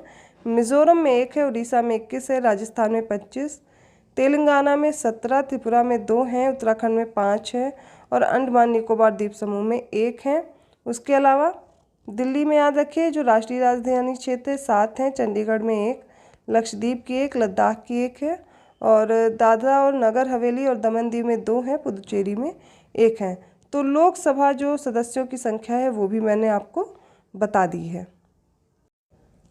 लोकसभा का कार्यकाल सामान्यतः 5 वर्ष का होता है। मंत्रिपरिषद लोकसभा के प्रति सामूहिक रूप से उत्तरदायी होती है। लोकसभा की सदस्यता के लिए न्यूनतम आयु सीमा 25 वर्ष निर्धारित की गई है। ये पूछी जाती है आयु। लोकसभा के अध्यक्ष और उपाध्यक्ष के बारे में अब देख लेते हैं। आर्टिकल 93 के अनुसार लोकसभा अपने सदस्यों में से एक अध्यक्ष और एक उपाध्यक्ष का चुनाव करती है। अध्यक्ष उपाध्यक्ष को और उपाध्यक्ष अध्यक्ष को अपने त्यागपत्र दे सकते हैं। ये मोस्ट इम्पॉर्टेंट पॉइंट है। अध्यक्ष लोकसभा की कार्यवाहियों का संचालन करता है। कोई विधेयक धन विधेयक है या नहीं है, इसका निर्णय लोकसभा का अध्यक्ष करता है। अन्य तथ्य से रिलेटेड देख लेते हैं। अनुच्छेद 108 के तहत संसद के दोनों सदनों के संयुक्त अधिवेशन का प्रावधान किया गया। किसी साधारण विधेयक पर संसद के दोनों सदनों में यदि गतिरोध होता है तो संयुक्त अधिवेशन राष्ट्रपति द्वारा बुलाया जाता है। बार बार पूछा गया है कि संयुक्त अधिवेशन कौन बुलाता है, और लोकसभा के जो अध्यक्ष हैं वो दोनों सदनों के संयुक्त अधिवेशन की अध्यक्षता करता है। मोस्ट इम्पॉर्टेंट पॉइंट 118(4) में ये डिस्क्राइब किया गया है। प्रथम लोकसभा अध्यक्ष जीवी मावलंकर तथा उपाध्यक्ष एम अनंत शयनम अयंगर थे और पहली महिला लोकसभा अध्यक्ष मीरा कुमार थी। बहुत बार पूछा गया प्रश्न है। नवगठित लोकसभा के सबसे वरिष्ठ सदस्य को राष्ट्रपति नई लोकसभा की बैठक की अध्यक्षता करने, नए सदस्यों को शपथ दिलाने, अध्यक्ष पद के निर्वाचन का संचालन करने के लिए अस्थायी तौर पर नियुक्त करता है, जिसे प्रोटेम स्पीकर कहा जाता है। तो प्रोटेम स्पीकर याद करिए क्या होता है। और क्षेत्रफल की दृष्टि से सबसे बड़ा लोकसभा क्षेत्र लद्दाख है और सबसे छोटा चांदनी चौक दिल्ली का है। संसद की वित्तीय समितियां देख लीजिए। पहली है लोक लेखा समिति। इसमें कुल सदस्यों की संख्या 22 होती है। 15 सदस्य लोकसभा से होते हैं और 7 सदस्य राज्यसभा से होते हैं। इस समिति के अध्यक्ष को लोकसभा अध्यक्ष द्वारा ही नियुक्त किया जाता है। और अगली आती है प्राक्कलन समिति। इसके सदस्यों की संख्या कितनी है? 30 और लोकसभा से इसके सदस्य लिए जाते हैं। सार्वजनिक उपक्रम समिति, इसमें संख्या है 22, 15 सदस्य लोकसभा से, 7 राज्यसभा से। कोई भी मंत्री इस समिति का सदस्य नहीं हो सकता। अब देखिए जो संसद की कुछ महत्वपूर्ण शब्दावली हैं उनको समझते हैं। जैसे शून्यकाल क्या होता है। संसद के दोनों सदनों में प्रश्नकाल के बीच जो 12 बजे से 1 बजे के बीच का समय होता है वो क्या कहलाता है? शून्यकाल। फिर बात करते हैं विनियोग विधेयक की। इसके द्वारा ही भारत की संचित निधि से धन निकाला जा सकता है। इसमें संचित निधि पर भारित व्यय हेतु अनुदान की मांग शामिल होती है। वित्त विधेयक क्या होता है? ऐसे विधेयक जो राजस्व तथा व्यय से संबंधित होते हैं क्या कहलाते हैं? वित्त विधेयक। धन विधेयक क्या है? संविधान के अनुच्छेद 110 के 1 के उपखंड का से उपखंड 6 तक उल्लिखित विषयों से संबंधित विधेयक धन विधेयक कहलाते हैं। केवल लोकसभा में ही ये पेश किए जाते हैं। तो याद रखिए, धन विधेयक केवल लोकसभा में ही पेश किया जा सकता है। अब बात करते हैं उच्चतम न्यायालय की। भारतीय संविधान के भाग 5 में अनुच्छेद 124 से 147 तक उच्चतम न्यायालय के गठन, स्वतंत्रता, न्याय क्षेत्र, शक्तियों आदि का उल्लेख है। भारत में एकीकृत न्याय व्यवस्था की स्थापना की गई है। अब उच्चतम न्यायालय के गठन की बात की जाए तो अनुच्छेद 124 के तहत उच्चतम न्यायालय की स्थापना और गठन संबंधी प्रावधान है। उच्चतम न्यायालय न्यायाधीशों की संख्या याद रखिए, संशोधन अधिनियम 2019 के द्वारा अन्य न्यायाधीशों की संख्या 30 से बढ़ाकर 33 कर दी गई है। इस प्रकार वर्तमान में उच्चतम न्यायालय में कुल न्यायाधीशों की संख्या 34 है। मुख्य न्यायाधीश और 33 अन्य न्यायाधीश हैं। उच्चतम न्यायालय के न्यायाधीशों की नियुक्ति कौन करता है? राष्ट्रपति। कौन करता है? राष्ट्रपति। अब पदावधि की बात करें तो उच्चतम न्यायालय का न्यायाधीश बनने के लिए न्यूनतम आयु सीमा निर्धारित नहीं की गई है। हालांकि अवकाश ग्रहण करने हेतु अधिकतम आयु 65 वर्ष है। पद मुक्ति की बात करें तो उच्चतम न्यायालय के न्यायाधीशों को साबित कदाचार या फिर असमर्थता के आधार पर संसद के दोनों सदनों के कुल सदस्य संख्या के बहुमत द्वारा उपस्थित और मत देने वाले सदस्यों के कम से कम 2/3 बहुमत से पारित समावेदन के आधार पर राष्ट्रपति को हटाया जा सकता है। इस प्रक्रिया को महाभियोग कहते हैं। उच्चतम न्यायालय की अब शक्तियाँ, अधिकारिता और प्रारंभिक अधिकारिता देख लेते हैं। पहला तो याद रखिए, भारत सरकार तथा एक या एक से अधिक राज्यों के मध्य उत्पन्न विवादों में कौन आएगा? उच्चतम न्यायालय ही उसका निर्णय करेगा। दूसरा है, भारत सरकार और कोई एक राज्य या फिर अनेक राज्यों तथा एक या एक से अधिक अन्य राज्यों के बीच में अगर विवाद है तो भी 2 या 2 से अधिक राज्यों के बीच ऐसे विवाद जहां वैधानिक अधिकारों का प्रश्न शामिल है। अपीली क्षेत्राधिकार देखते हैं। उच्चतम न्यायालय देश का सबसे बड़ा अपीली न्यायालय है या निचली अदालतों के फैसलों के खिलाफ सुनवाई करता है। परामर्शदात्री क्षेत्राधिकार भी है। अनुच्छेद 143 के तहत राष्ट्रपति को यह अधिकार है कि सार्वजनिक महत्व के विषयों पर उच्चतम न्यायालय से सलाह ले सकता है, तो परामर्श देने का भी कार्य करता है। पुनर्विचार संबंधी क्षेत्राधिकार है। अनुच्छेद 137 के तहत उच्चतम न्यायालय को यह अधिकार प्राप्त है कि वह स्वयं के निर्णयों पर पुनर्विचार कर सके। फिर है अभिलेख न्यायालय। अनुच्छेद 129 के तहत उच्चतम न्यायालय को अभिलेख न्यायालय माना गया है। इसके फैसले सर्वकालिक अभिलेख व साक्ष्य के रूप में स्वीकार किए जाएंगे। अब बात करते हैं उच्च न्यायालय की। तो संविधान के भाग 6 इसके अनुच्छेद 214 से 231 तक राज्यों के उच्च न्यायालयों के गठन, क्षेत्राधिकार, शक्तियों आदि के बारे में प्रावधान उल्लिखित किए गए हैं। अब उच्च न्यायालय कौन कौन से हैं उनके बारे में दिया गया। जैसे पहला याद रखिए, इलाहाबाद है। इसकी स्थापना 1866 में हुई थी। इसका अधिकारिता क्षेत्र उत्तर प्रदेश है और इसकी खंडपीठ लखनऊ में भी है और मुख्य पीठ प्रयागराज में है। आंध्र प्रदेश में 1 जनवरी 2019 को स्थापना हुई। आंध्र प्रदेश इसका अधिकारिता क्षेत्र है और मुख्य पीठ अमरावती है। इसी तरह बॉम्बे में है। ठीक है, इसका अधिकारिता क्षेत्र देखिए, महाराष्ट्र, गोवा, दादरा और नागर हवेली, दमन और दीव। 1862 में इसकी स्थापना हुई। बॉम्बे में है। इसकी खंडपीठ नागपुर, पणजी और औरंगाबाद में भी है। नेक्स्ट है कलकत्ता। 1862 में स्थापना हुई। इसका अधिकारिता क्षेत्र पश्चिम बंगाल और अंडमान निकोबार है। कोलकाता में इसका जो मुख्य पीठ है और खंडपीठ इसकी सर्किट जो है वो पोर्ट ब्लेयर में है, सर्किट बेंच। छत्तीसगढ़ 2000 में हुई स्थापना। छत्तीसगढ़ है इसका अधिकारिता क्षेत्र, मुख्य पीठ बिलासपुर में है। दिल्ली में 1966 में हुई। अधिकारिता क्षेत्र और मुख्य पीठ दिल्ली में ही है। गुवाहाटी याद रखिए, 1948 में इसका अधिकारिता क्षेत्र असम, नागालैंड, मिजोरम, अरुणाचल प्रदेश ये सारे हैं। गुवाहाटी में मुख्य पीठ और खंडपीठ कोहिमा, आइजोल और ईटानगर में है। बाकी के देखते हैं, जैसे कि गुजरात का याद रखिए, 1960 में स्थापना हुई। अधिकारिता क्षेत्र गुजरात है और अहमदाबाद इसकी मुख्य पीठ है। हिमाचल प्रदेश में 1971 में हिमाचल प्रदेश इसकी अधिकारिता क्षेत्र और शिमला में इसकी खंडपीठ है, मुख्य पीठ है, माफ़ कीजिएगा। जम्मू कश्मीर में 1928 को हुआ। इसका अधिकारिता जो क्षेत्र है वो जम्मू कश्मीर और लद्दाख है। और याद रखिए, यहाँ पर जो मुख्य पीठ है वो श्रीनगर और जम्मू में है। झारखंड 2000 में इसका जो मुख्य पीठ है वो रांची में है, अधिकारिता क्षेत्र झारखंड। कर्नाटक का भी 1884 में अधिकारिता क्षेत्र कर्नाटक है। बंगलुरु में मुख्य पीठ और खंडपीठ याद रखिए धारवाड़ और गुलबर्गा में है। अब बाकी के देखते हैं। केरल का है, केरल के अंतर्गत केरल और लक्षद्वीप भी आता है। अधिकारिता में 1956 में हुई स्थापना, मुख्य पीठ एर्नाकुलम में है। मध्य प्रदेश का 1956 में यहाँ भी हुआ, अधिकारिता क्षेत्र इसका मध्य प्रदेश ही है। जबलपुर में मुख्य पीठ है और खंडपीठ ग्वालियर और इंदौर में है। मद्रास में 1862 में। तमिलनाडु और पुदुचेरी 2 क्षेत्र आते हैं इसके अंतर्गत। चेन्नई मुख्य पीठ है और खंडपीठ मदुराई है। उड़ीसा 1948 में, इसका जो मुख्य पीठ है वो है कटक में। पटना का 1916 में। बिहार है अधिकारिता क्षेत्र, तो पटना में मुख्य पीठ है। पंजाब और हरियाणा का 1966 में स्थापना हुई। इसमें पंजाब, हरियाणा, चंडीगढ़ तीनों क्षेत्र आते हैं और इसका जो मुख्य पीठ है वो चंडीगढ़ है।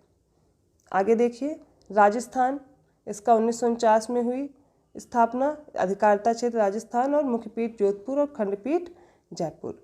सिक्किम का याद रखिए 1975, अधिकारिता क्षेत्र सिक्किम है और गंगटोक में इसकी मुख्य पीठ है। उत्तराखंड 2000, इसमें नैनीताल में मुख्य पीठ है। मेघालय मार्च 2013 में स्थापना हुई।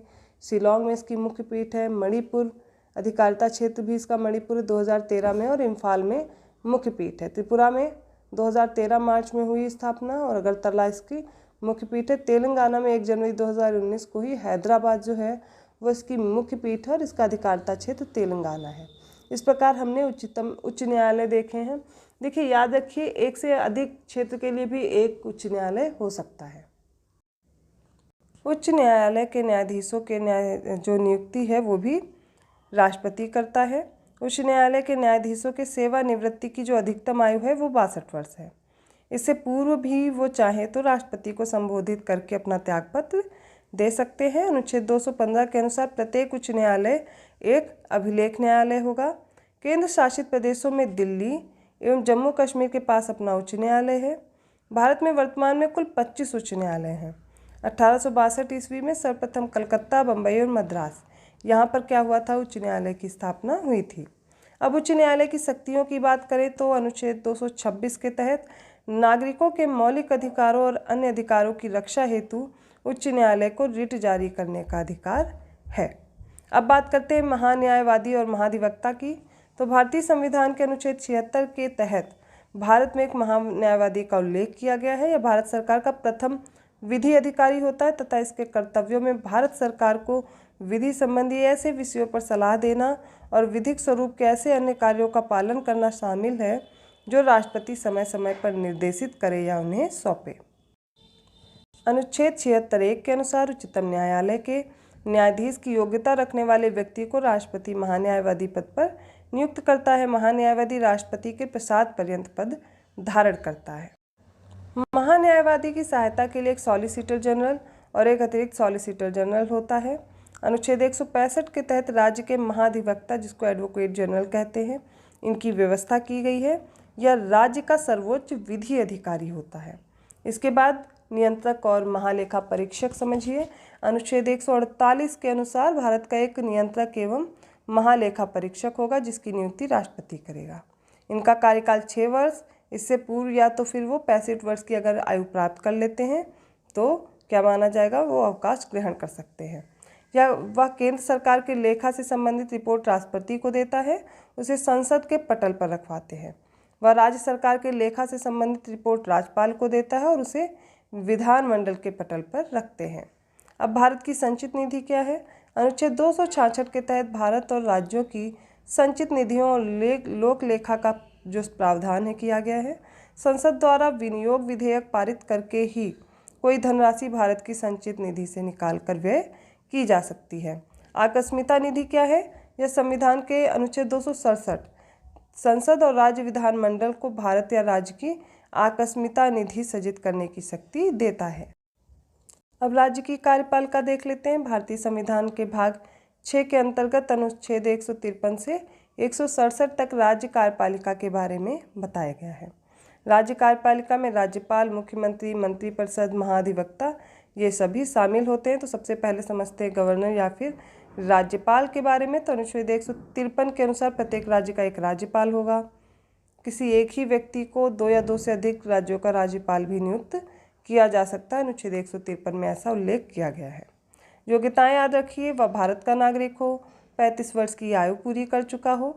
नियुक्ति या पदावधि देखेंगे तो राज्यपाल की नियुक्ति राष्ट्रपति द्वारा सामान्यतः 5 वर्ष की अवधि के लिए की जाती है। राज्यपाल राष्ट्रपति के प्रसाद पर्यंत पद धारण करता है 156(1) के अनुसार। तो यदि आपसे पूछा जाए कार्यकाल तो राष्ट्रपति के प्रसाद पर्यंत। राज्यपाल की शक्तियां और उसके कार्य देखिए क्या क्या होते हैं। सबसे पहले कार्यकारी शक्ति। राज्यपाल मुख्यमंत्री और मुख्यमंत्री के परामर्श पर अन्य मंत्रियों की नियुक्ति करता है। राज्यपाल राज्य लोक सेवा आयोग के अध्यक्ष के सदस्यों की नियुक्ति करता है। राज्यपाल राज्य विश्वविद्यालयों के कुलपतियों की नियुक्ति करता है। राज्यपाल राज्य के उच्च सदन अर्थात जो विधान परिषद है इसके कुल सदस्य संख्या के 1/6 सदस्यों को मनोनीत करता है, जो साहित्य, कला, विज्ञान, समाज सेवा, सहकारिता के क्षेत्र में विशेष ज्ञान और अनुभव रखते हैं। अब विधायी शक्तियों की बात करते हैं तो राज्यपाल राज्य विधानमंडल के सत्र को आहूत करने, संबोधित करने, विघटित तथा सत्रावसान कर सकता है। राज्य विधानमंडल द्वारा पारित विधेयक राज्यपाल के हस्ताक्षर के बाद ही अधिनियम बन सकता है। यदि किसी विषय पर तत्काल कार्यवाही की आवश्यकता हो परंतु उस समय राज्य विधानमंडल का सत्र नहीं चल रहा हो तो इस स्थिति में अनुच्छेद 213 के अनुसार राज्यपाल क्या कर सकता है? अध्यादेश जारी कर सकता है, जिस प्रकार राष्ट्रपति अध्यादेश जारी करता है अनुच्छेद 123 के अनुसार। तो इसी तरह अनुच्छेद 213 याद रखिए। अनुच्छेद 200 के अनुसार राज्यपाल किसी विधेयक पर अनुमति देता है या अनुमति रोक लेता है अथवा राष्ट्रपति के विचार के लिए सुरक्षित रख सकता है। यह अनुच्छेद 200 में उल्लेख किया गया है। अब पढ़ते हैं मुख्यमंत्री के बारे में। राज्य की मंत्रिपरिषद का प्रधान मुख्यमंत्री होता है। इसकी नियुक्ति राज्यपाल करता है। अनुच्छेद 164(2) के अनुसार मंत्रिपरिषद सामूहिक रूप से विधानसभा के प्रति उत्तरदायी होती है। राज्य विधायिका के बारे में पढ़ते हैं। राज्य विधानमंडल का निर्माण राज्यपाल और राज्य विधानमंडल के सदन कौन कौन से? विधानसभा अथवा 2 सदन, विधानसभा और विधान परिषद से मिलकर होता है। वर्तमान में 6 कौन कौन से राज्य में है विधान परिषद देख लीजिए। 31 अक्टूबर 2019 से प्रभावी आंध्र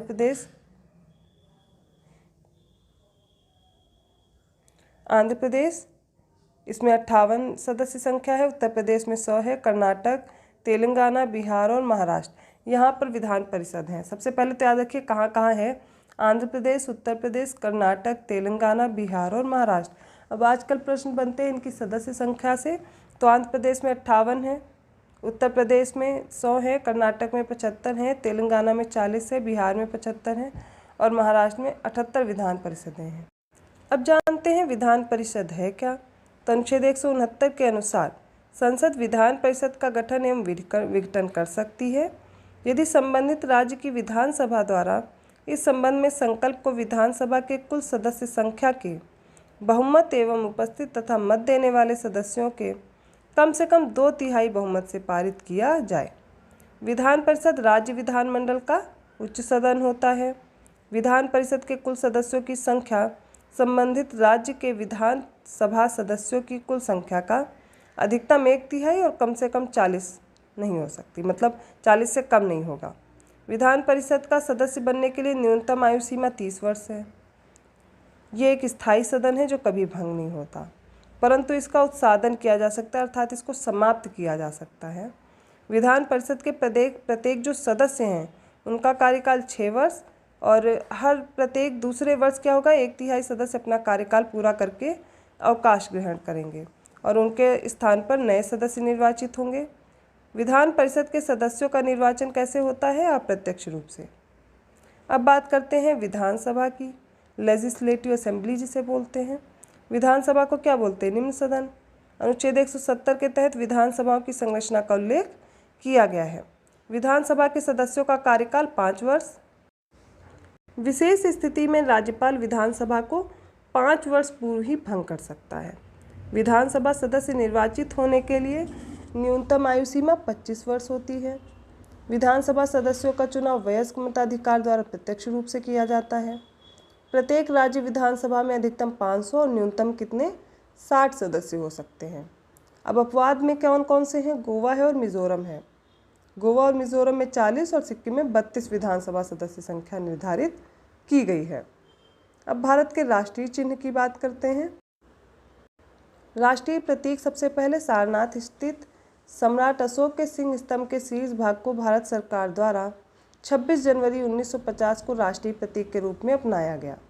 इसके निचले भाग पर सत्यमेव जयते देवनागरी लिपि में लिखा गया है और इसको कहाँ से लिया गया है? मुंडकोपनिषद से। अगला है राष्ट्रगान जन गण मन। इसको संविधान सभा द्वारा 24 जनवरी 1950 को भारत के राष्ट्रगान के रूप में स्वीकार किया गया। इसके रचयिता याद रखिए रविन्द्रनाथ टैगोर जी हैं। गाने का समय 52 सेकंड निर्धारित किया गया है, जबकि संक्षिप्त रूप में से 20 सेकंड में गाया जा सकता है। इसे सर्वप्रथम 27 दिसंबर 1911 को भारतीय राष्ट्रीय कांग्रेस के कलकत्ता अधिवेशन में गाया गया था, जिसके जो अध्यक्ष थे उस समय बिशन नारायण दर थे। अब बात करते राष्ट्रगीत कौन सा है? वंदे मातरम। इसको राष्ट्रगीत के रूप में 24 जनवरी 1950 को स्वीकार किया गया। देखिए कौन से राष्ट्रीय प्रतीक हैं या फिर राष्ट्रगीत है, राष्ट्रगान है, किस दिन स्वीकार किया गया, ये डेट याद रखना बहुत ज़रूरी है। इसे लिखा किसने? तो बंकिम चंद्र चटर्जी ने। इनका उपन्यास था आनंद मठ, उसी से लिया गया है। इसे सर्वप्रथम भारतीय राष्ट्रीय कांग्रेस के 1896 का जो अधिवेशन था उसमें गाया गया और इसके अध्यक्ष कौन थे? रहीमतुल्ला सयानी। अब राष्ट्रीय ध्वज की बात करते हैं। तो राष्ट्र ध्वज के वर्तमान स्वरूप को 22 जुलाई 1947 को अपनाया गया था। तिरंगे में शामिल केसरिया रंग साहस, शौर्य का प्रतीक, सफ़ेद रंग धर्म चक्र के साथ शांति एवं सत्य का और हरा रंग समृद्धि का प्रतीक है। सफ़ेद पट्टी के बीच नीले रंग की 24 तीलियों वाला चक्र है। इसे सम्राट अशोक के सारनाथ सिंह स्तंभ से लिया गया है। ध्वज की चौड़ाई और लंबाई का अनुपात याद रखें, चौड़ाई 2 है और लंबाई कितनी है? 3 है, 2:3 में है। अब देखिए राष्ट्रीय कैलेंडर क्या है? ग्रेगोरियन कैलेंडर के साथ साथ शक संवत पर आधारित राष्ट्रीय पंचांग को 22 मार्च 1957 को अपनाया गया। इसका पहला महीना चैत्र है, जो कि सामान्य वर्ष में 22 मार्च को तथा लीप ईयर में 21 मार्च को शुरू होता है। भारत का राष्ट्रीय पशु याद रखिए बाघ है, पैंथेरा टाइग्रिस इसको घोषित किया गया है। मोर पावो क्रिस्टेटस इसका जूलॉजिकल नेम है, इसको राष्ट्रीय पक्षी का दर्जा दिया गया है। गंगा नदी को राष्ट्रीय नदी के रूप में घोषित किया गया है। और राष्ट्रीय जलीय जीव याद रखिए गंगा डॉल्फिन है, सूंस इसको मान्यता दी गई है। और हाथी क्या है? राष्ट्रीय विरासत पशु है, इसको राष्ट्रीय विरासत पशु का दर्जा दिया गया है। अब बात करते हैं पंचायती राज की। 73वें संविधान संशोधन, इसको याद रखिए काफ़ी इम्पोर्टेंट है।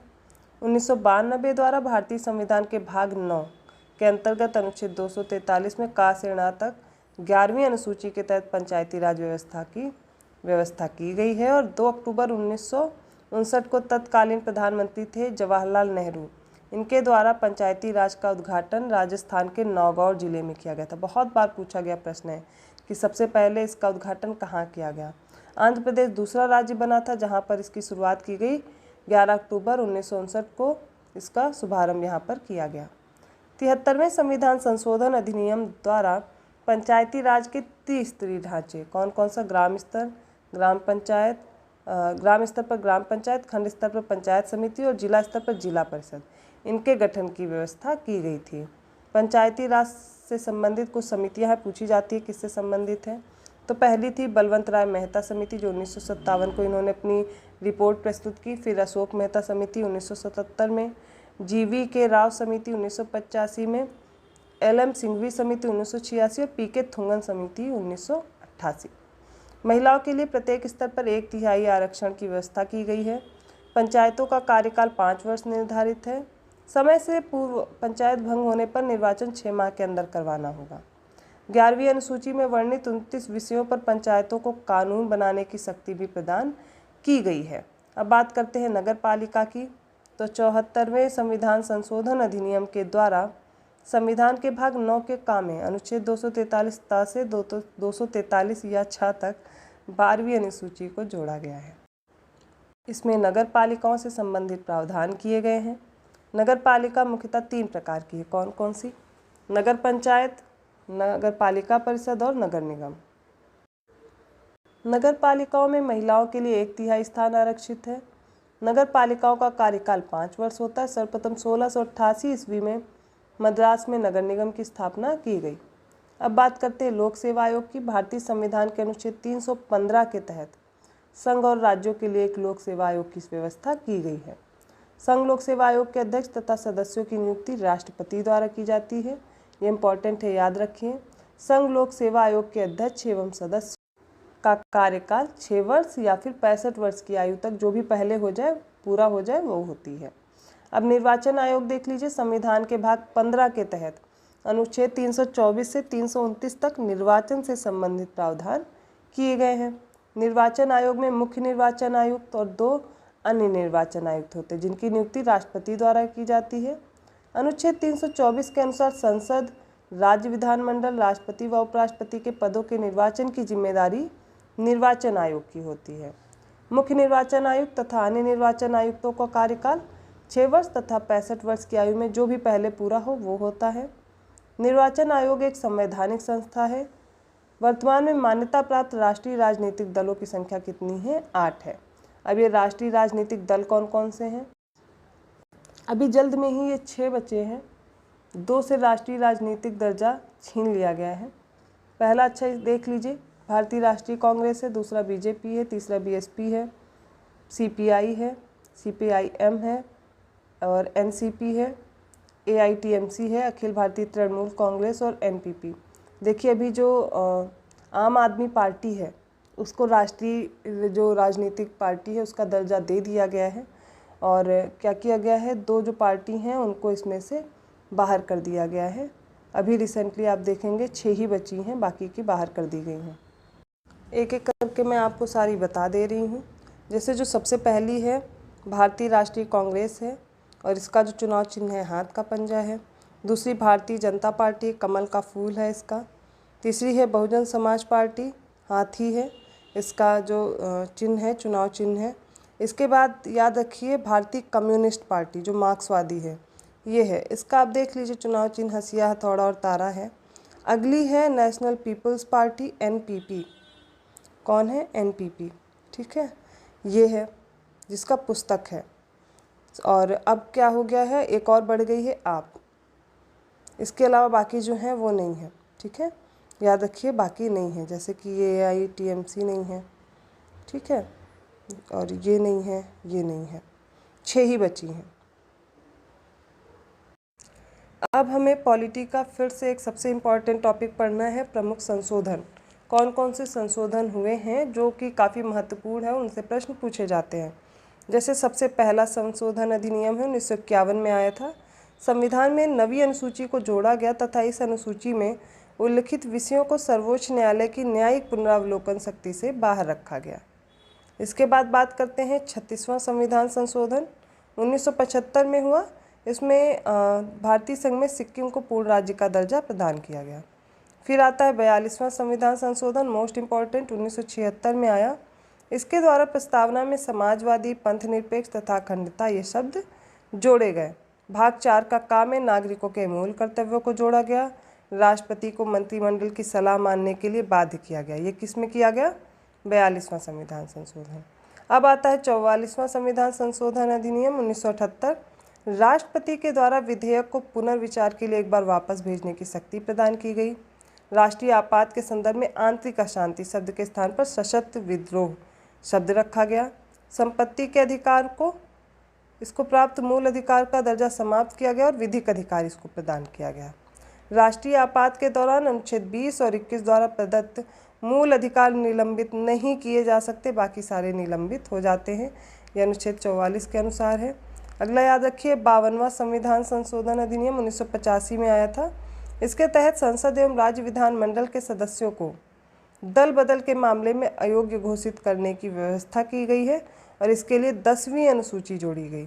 किस संशोधन अधिनियम के तहत? 52वें।